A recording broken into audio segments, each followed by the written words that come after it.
जय हिंद। आज के सेशन में आप सभी का स्वागत है। दोस्तों, आज के सेशन में हम संविधान की प्रकृति यानी कि नेचर ऑफ कॉन्स्टिट्यूशन को डिस्कस करने जा रहे हैं। अच्छा, इस क्लास की शुरुआत करने से पहले मैं आपसे एक क्वेश्चन करना चाहता हूं कि आपकी प्रकृति क्या है? What is your nature? दोस्तों, ये आप अभी वर्तमान में पढ़ाई कर रहे होंगे या हो सकता है कि आप जॉब कर रहे होंगे, लेकिन ये क्वेश्चन ऐसा है कि अच्छे अच्छे जगह पर जो उपस्थित है, स्थित है, उनको भी अपना नेचर पहचानने में बहुत देर हो जाती है या बहुत बाद में उन्हें पता चलता है कि उनका नेचर एक्चुअल में है क्या। सबसे बड़ी विडंबना है कि हम बाहरी दुनिया के बारे में बहुत कुछ जानते हैं दोस्तों, लेकिन सबसे बड़ी बात, हम अपने बारे में ही बहुत लेट से जानते हैं। तो इसका आंसर ढूंढने की आप कोशिश जरूर करिएगा। चलिए, ऐसे ही सेम क्वेश्चन है कि एक्चुअल में संविधान की प्रकृति क्या होती है। देखिए, वैश्विक स्तर पर जितने भी लोकतांत्रिक देश हैं, उनका संविधान तो रहता ही है या संविधान बनाने की प्रक्रिया में वो होते हैं। जैसे कि नेपाल ने 2015 में ही अपना संविधान का निर्माण किया। वैसे ही हर राष्ट्र का, हर लोकतांत्रिक देश का अपना एक संविधान तो होता है, लेकिन ये देखा जाता है कि उस संविधान की प्रकृति क्या है। जब भी हम संविधान की प्रकृति के बारे में डिस्कस करते हैं तो मुख्यतः 3 प्रकार की प्रकृति हमारे सामने होती है। पहला, क्या वो संघीय संविधान है? दूसरा, क्या वो एकात्मक संविधान है? तीसरा, क्या वो अर्धसंघीय है, अर्थात जिसमें संघीय और एकात्मक दोनों के गुण मिले जुले होते हैं। इसका निर्धारण कैसा होता है? इसका निर्धारण होता है उस देश में शासन करने वाली सरकार की विशेषताएं क्या हैं, अर्थात उस देश के जो केंद्र सरकार होती है और वहाँ जो राज्य सरकार होते हैं, उन दोनों के मध्य संबंधों के आधार पर ही प्रकृति का निर्धारण होता है। तो आइए हम अब जानने की कोशिश करते हैं कि एक्चुअल में संविधान की प्रकृति में क्या क्या चीज़ें होती हैं। दोस्तों देखिए, राष्ट्रीय सरकार एवं क्षेत्रीय सरकार के संबंधों के आधार पर ही प्रकृति का निर्धारण होता है। यह 3 प्रकार के होते हैं: संघीय, एकात्मक और अर्धसंघीय। अब संघीय सरकार वह सरकार होती है जिसमें शक्तियां संविधान के द्वारा केंद्र सरकार एवं क्षेत्रीय सरकार में विभाजित होती है। दोनों अपने अधिकार क्षेत्रों का प्रयोग स्वतंत्रता पूर्वक करते हैं, जैसे कि अमेरिका में, कनाडा में, ब्राजील में और आदि राष्ट्रों में भी, आदि देशों में भी यह संघीय सरकार होती है। इसी के आधार पर ही हम जानते हैं कि अमेरिका का जो संविधान है वो कैसा है? संघीय है, मतलब फेडरल है। कनाडा का संविधान कैसा है? वहाँ भी संघीय सरकार है। ब्राज़ील का भी संघीय सरकार है।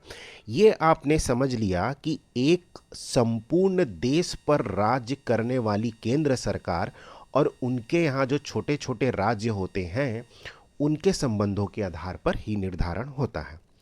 तो इसकी कुछ विशेषताएं होती हैं, उसे हम समझेंगे। दूसरा होता है एकात्मक सरकार क्या है? ऐसे में शक्तियों का विभाजन नहीं होता तथा समस्त शक्तियां राष्ट्रीय सरकार में ही निहित होती है, जैसे कि ब्रिटेन, फ्रांस, जापान और चीन आदि। अर्धसंघीय सरकार, जिसमें संघीय एवं एकात्मक सरकार दोनों की विशेषताएं सम्मिलित होती है, जैसे ही कि नाम से ही प्रतीत हो रहा है कि अर्धसंघीय है। अब हम ये टॉपिक बहुत छोटा सा और बहुत इजी टॉपिक है, इसमें अब हम भारतीय संदर्भ में देखते हैं, उसके बाद हम संघीय और एकात्मक की विशेषताओं को जानेंगे। तो संविधान निर्माताओं ने भारत के संदर्भ में संघीय सरकार व्यवस्था को अपनाया है। वो कैसे? उसके पीछे दो प्रमुख कारण थे। पहला है कि देश का वृहद आकार और दूसरा देश का सामाजिक सांस्कृतिक विविधता। वाकई में हमारा देश क्षेत्रीय आधार पर, क्षेत्रफल के आधार पर काफ़ी बड़ा है। तो ऐसे देश को एक सूत्र में बांधने के लिए उन्होंने संघीय व्यवस्था को अपनाया। दूसरा है हमारे यहाँ सामाजिक और सांस्कृतिक विविधता। आप वर्तमान में ही देख रहे होंगे कि भाषाई आधार पर अभी कैसे तमिलनाडु और उत्तर भारत के राज्यों के साथ हिंदी और तमिल भाषा के संबंध में कैसे टसल हमेशा सामने या विवाद की स्थिति तो बनी ही रहती है। तो इन सब को एक सूत्र में बांधने के लिए ही, क्योंकि भारत को कहा जाता है ना, अनेकता का देश कहा जाता है, अनेकता में ही विविधता है। तो ये क्या है? ये ऐसे सामाजिक और सांस्कृतिक विविधता के कारण ही क्या किया गया, संघीय व्यवस्था को अपनाया गया। अब दो चीज़ें इसमें ध्यान रखने की हमें ज़रूरत है कि संविधान में कहीं भी संघ शब्द का प्रयोग नहीं किया गया है। जब हम अनुच्छेद 1 के बारे में जब हम पढ़ेंगे तो डिटेल से इसके बारे में हम जानेंगे। अभी ये टॉपिक हम इस टॉपिक के अंतर्गत ही अभी समझने की कोशिश करते हैं। संविधान का अनुच्छेद 1 भारत को राज्यों के संघ के रूप में परिभाषित करता है। ये तो आपने जान लिया।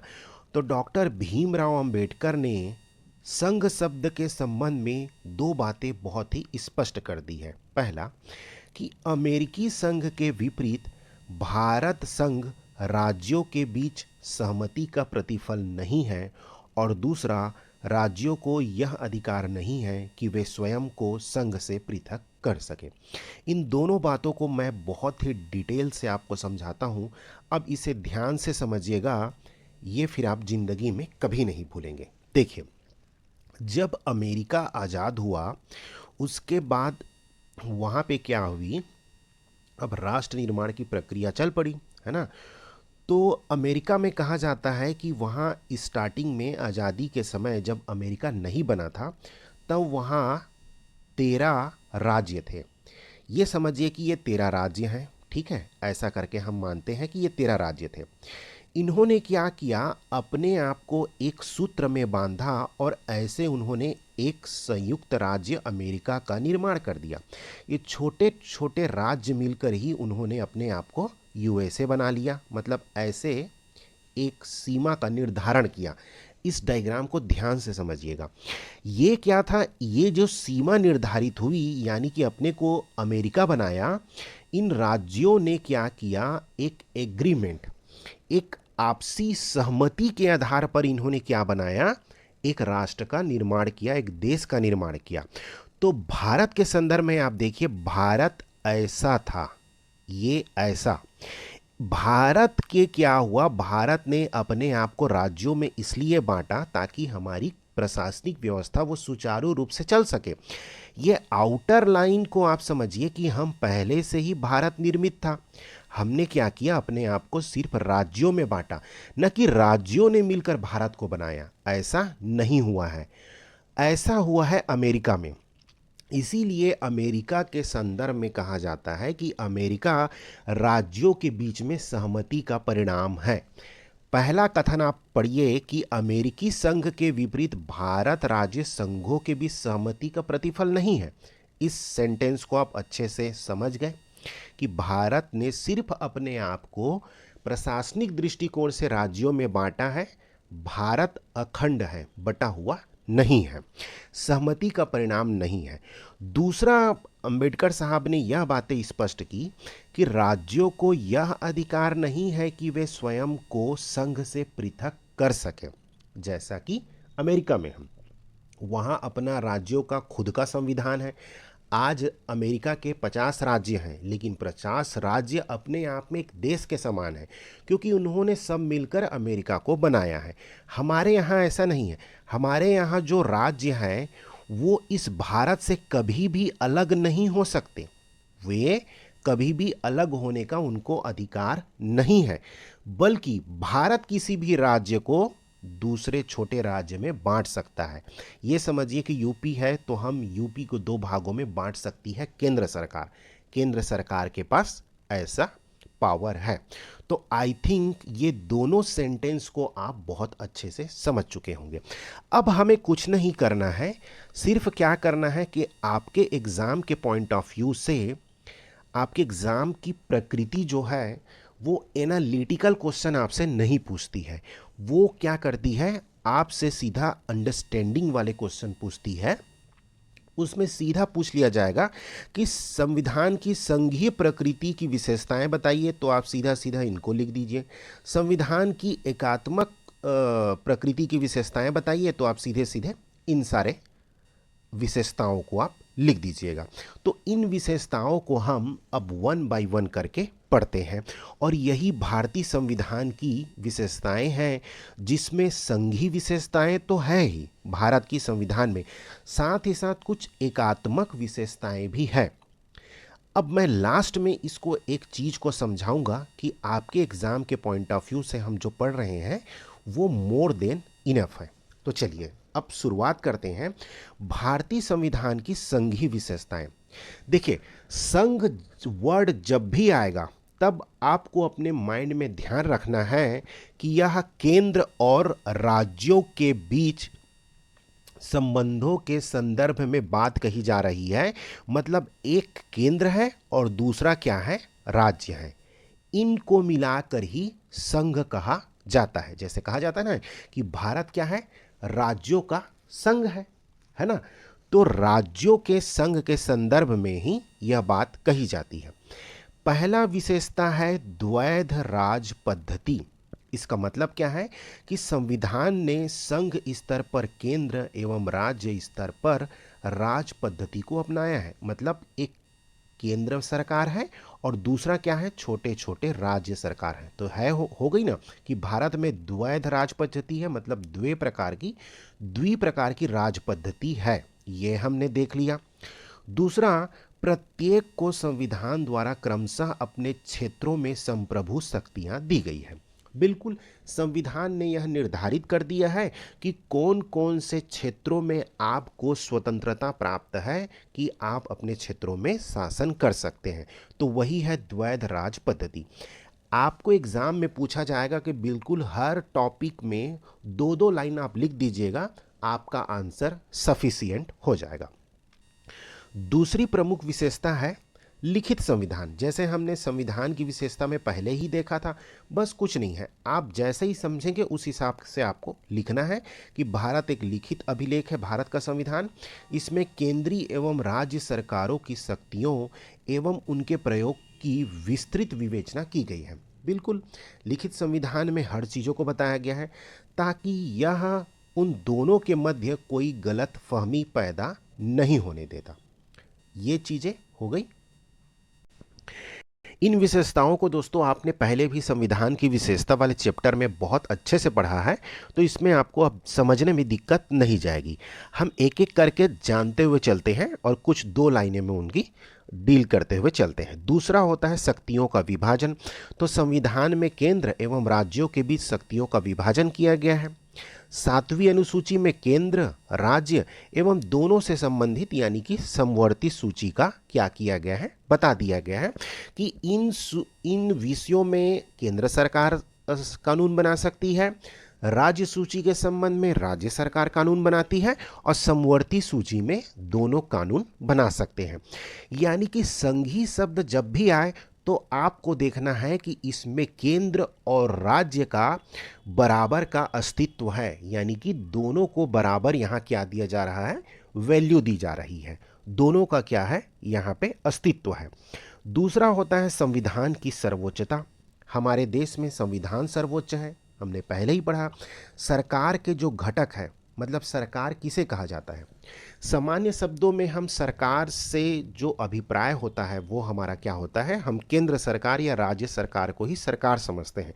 लेकिन एक्चुअल में आप अब एडमिनिस्ट्रेटिव पोस्ट की तैयारी कर रहे हैं, तो आपको इस संदर्भ में लेके चलना है कि सरकार न केवल विधायिका होती है बल्कि कार्यपालिका और न्यायपालिका, इन तीनों को मिलाकर ही सरकार कहा जाता है। इसको बात को आपको ध्यान में रखना है।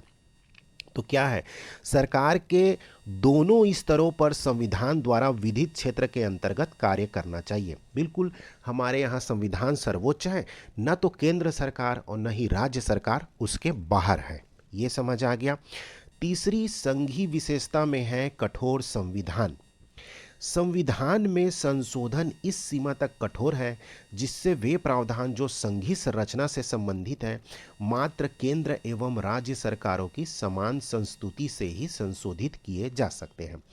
दोस्तों, इस संदर्भ में हम जब संशोधन की प्रक्रिया पढ़ेंगे ना, तो उसमें हम कठोर संविधान मतलब संविधान का कैसे संशोधन किया जाता है उन प्रक्रियाओं को बहुत ध्यान से, बहुत डिटेल से पढ़ेंगे, तो इसका कॉन्सेप्ट आपका क्लियर हो जाएगा। थोड़ा सा समझने के लिए हम ये जानते हैं कि संविधान में जो संशोधन होता है वो क्या होता है कि विशेष बहुमत के आधार पर करते हैं, साधारण प्रक्रिया के माध्यम से संशोधन करते हैं, और तीसरी जो प्रक्रिया होती है वो विशेष बहुमत और दूसरी ओर प्लस आधे से अधिक विधान मंडलों की सहमति के आधार पर ही संशोधन होते हैं। तो कठोर संविधान के संदर्भ में वही कहा जा रहा है कि कुछ ऐसे प्रावधान है ना जो केंद्र एवं राज्यों की समान संस्तुति से ही संशोधित किए जा सकते हैं। इसका अर्थ यही है। फिर हम आते हैं स्वतंत्र न्यायपालिका। तो भारतीय संविधान ने न्यायपालिकाओं को स्वतंत्र बनाया है, यानी उन्हें स्वतंत्रता प्रदान की गई है। जैसे कि न्यायाधीशों के कार्यकाल की सुरक्षा, निश्चित सेवा शर्तें। मतलब संविधान ने यह क्लियर कर दिया है कि ये अपने निश्चित कार्यकाल तक काम करेंगे। ये हो गया।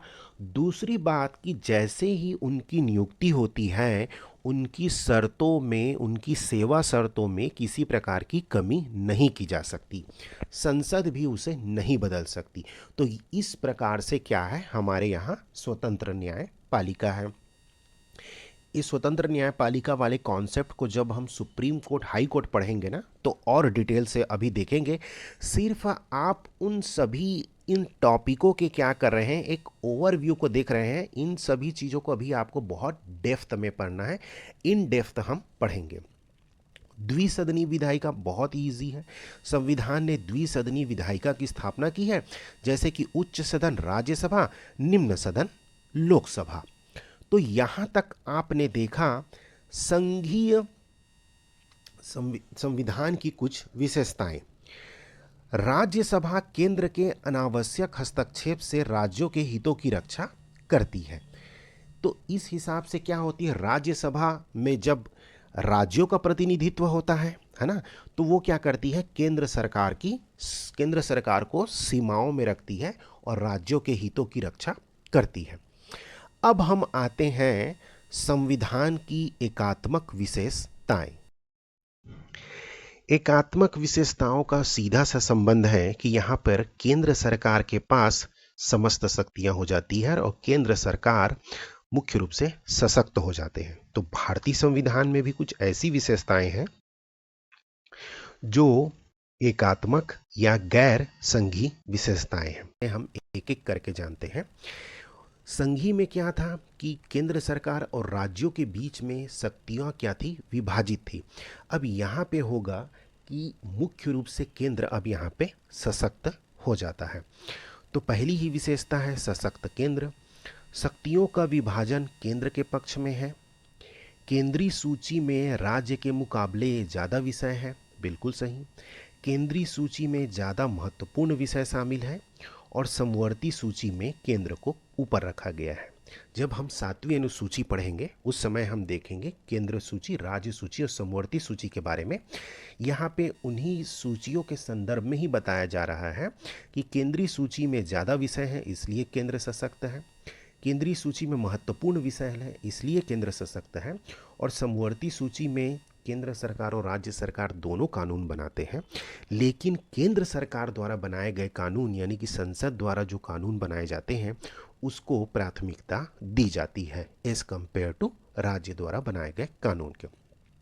दूसरा है राज्य अनस्वर नहीं है। इसका क्या मतलब है, भारतीय संघ नस्वर राज्यों का अनस्वर संघ है।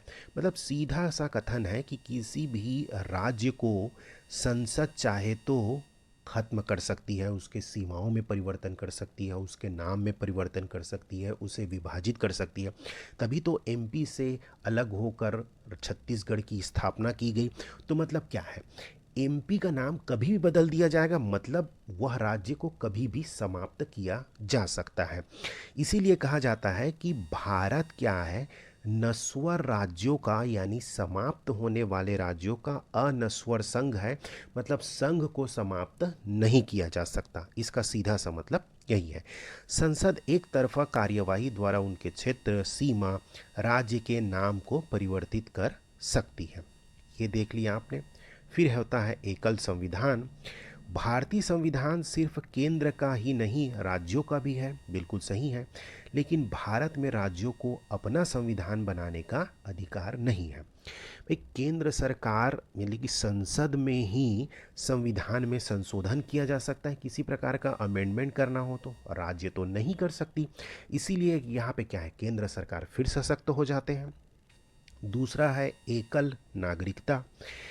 भारत में केवल भारतीय नागरिकता का प्रावधान है, कोई अन्य पृथक नागरिकता का प्रावधान नहीं है।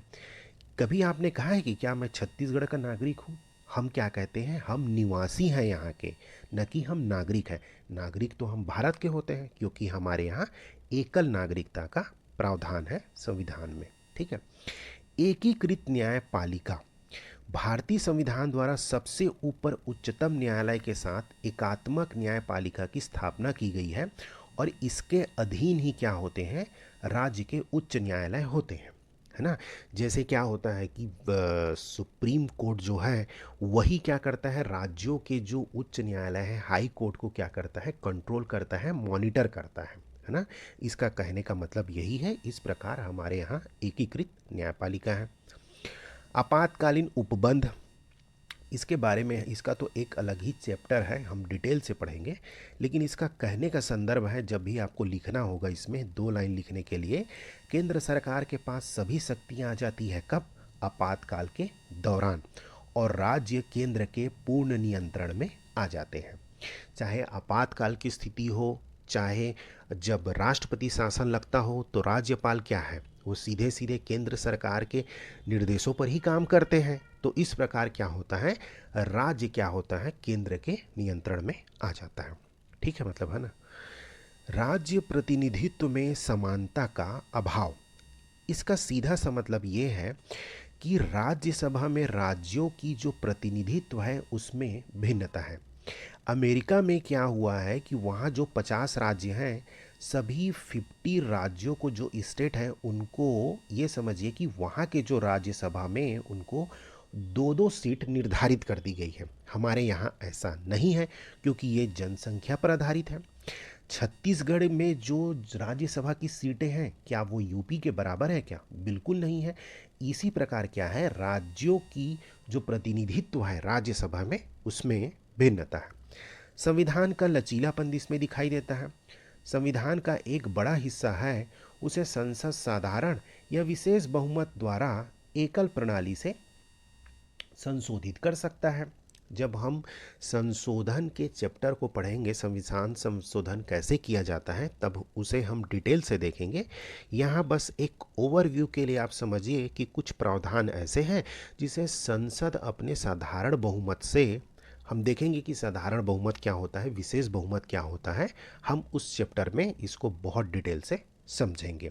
तो संसद ही इसे उनको उस अधिकार के तहत आसानी से संशोधित कर लेते हैं। इसलिए कहा जा रहा है कि संविधान का क्या है, लचीलापन है। फिर आता है अखिल भारतीय सेवाएं। अखिल भारतीय सेवाएं, भारत में भी केंद्र एवं राज्यों की पृथक लोक सेवाएं हैं। जैसे क्या है, डीसी डीएसपी, ये क्या है, राज्य की लोक सेवाएं हैं, है ना। इसके अतिरिक्त अखिल भारतीय सेवाएं जो आईएएस, आईपीएस और आईएफएस, मतलब जो फॉरेस्ट सर्विस होते हैं, वे केंद्र एवं राज्य दोनों के लिए होते हैं। इसकी नियुक्ति कौन करती है, राष्ट्रपति करते हैं। यानी कि केंद्र सरकार भी यहाँ क्या है, सशक्त हो गए, है ना। तो राज्यों में तो ये अपनी सेवाएं दे रहे हैं, लेकिन ये है सेवक कहाँ के, अखिल भारतीय सेवा मतलब ये सीधे सीधे केंद्र सरकार के द्वारा ही नियुक्त हो रहे हैं, यानी यहाँ भी केंद्र सरकार सशक्त हो जाता है। फिर आता है एक राज्यपाल की नियुक्ति। राज्यपाल की नियुक्ति राष्ट्रपति द्वारा की जाती है। राज्यपाल के माध्यम से केंद्र राज्यों पर नियंत्रण करता है, मतलब यहाँ भी क्या हुआ, केंद्र सरकार सशक्त हो गए। तो ये कुछ ऐसी विशेषताएं थी जिसके माध्यम से हमने जाना कि कैसे संविधान में एकात्मकता की गुण शामिल होते हैं। देखिए, आपसे एनालिटिकल क्वेश्चन नहीं पूछा जाएगा कि जैसे यूपीएससी में पूछा जाता है कि लिख देते हैं कि वो कुछ आलोचकों का मानना है कि भारतीय संविधान एक अर्ध संघीय विशेषताओं को समाहित किए हुए है। इसके संदर्भ में आप अपने पक्ष रखिए या आप तर्कों सहित इसका आंसर दीजिए। ऐसे क्वेश्चन की उम्मीद सीजीपीएससी आपसे नहीं करती है। उनका डिमांड है कि आप संघीय विशेषताओं को जानते हैं कि नहीं, एकात्मक विशेषताओं को जानते हैं कि नहीं।